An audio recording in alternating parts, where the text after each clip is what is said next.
Hello and welcome to this week's episode of Salesman Pride. Today we're going to talk about the gender wage gap and the truth that they don't want you to know. You are not allowed to question the existence of the gender pay gap. On March 30, the EU Parliament adopted new rules on binding pay transparency measures. Basically, large companies from EU countries will have to report their gender pay gap and have an explanation on it or face penalties. The question is, how is this pay gap calculated? First, let's have a look to the standard calculation. The standard formula compares the average earnings of all men to the average earnings of all women. This approach completely ignores any differences in occupation, education, experience or hours worked. It just looks at the raw numbers, and what it shows is that women on average earn less than men. But there's the thing, that calculation is flawed. It doesn't account for the fact that men and women often work in different occupations and industries, and that those jobs have different pay scales.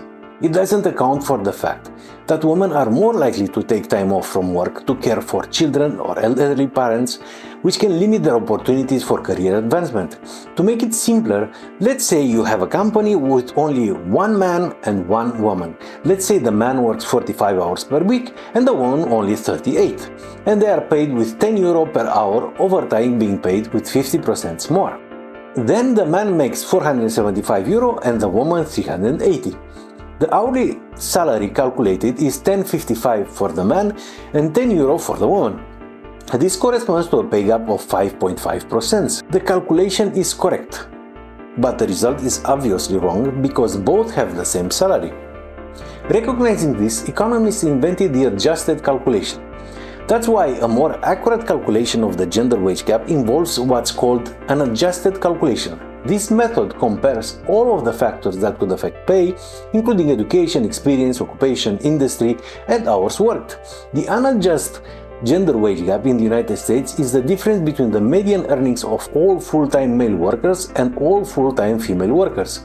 As of 2021, the unadjusted gender wage gap is around 82 cents on the dollar for full-time workers, meaning that on average, women earn about 82 cents for every dollar earned by men without controlling for factors such as occupation, education, experience, and hours worked. On the other hand, the adjusted gender wage gap takes into account these factors that can affect earnings and provides a more accurate comparison of the pay between men and women. The adjusted gender wage gap is calculated by comparing the median earnings of full-time workers of different genders in the same occupation, industry, and with similar levels of education and experience. As of 2021, the adjusted gender wage gap in the United States is around 98 cents on the dollar for full-time workers. This means that when controlling for these factors, women earn about 98 cents for every dollar earned by men in the same occupation, industry, and with similar levels of education and experience. This is so close that can be a statistical error.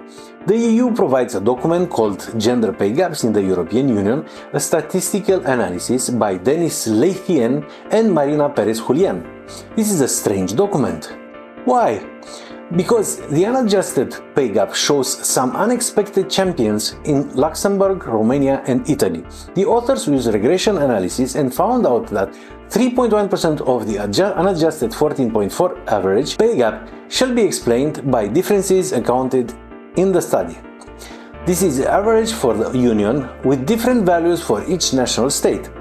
What we're left is a large chunk of unexplained gender gap and the new hierarchy, with the former winners moving 10 places to the right and former losers gaining about the same to the left. But if we take a closer look at the methodology, we can still find areas to improve. For example, a woman with a master's degree can be expected to make more money. What if her MBA is not relevant for the industry and the BBA of the man is relevant? Also, let's just think about the whole system. Where is the motivation, attitudes, life choices? Are we right to believe that they are melted in the big numbers? When we look to the two methods to calculate the gender pay gap, the standard is wrong and the adjusted is better, but it's not perfect. In spite of this, all what media and politicians talk about is the flawed unadjusted gender pay gap calculation. This happens because they don't want to fix something that is wrong. They are ideologues and demagogues and only want power. Did you like this movie? Have you learned something new? If yes, please consider subscribing to my channel. Have a nice day!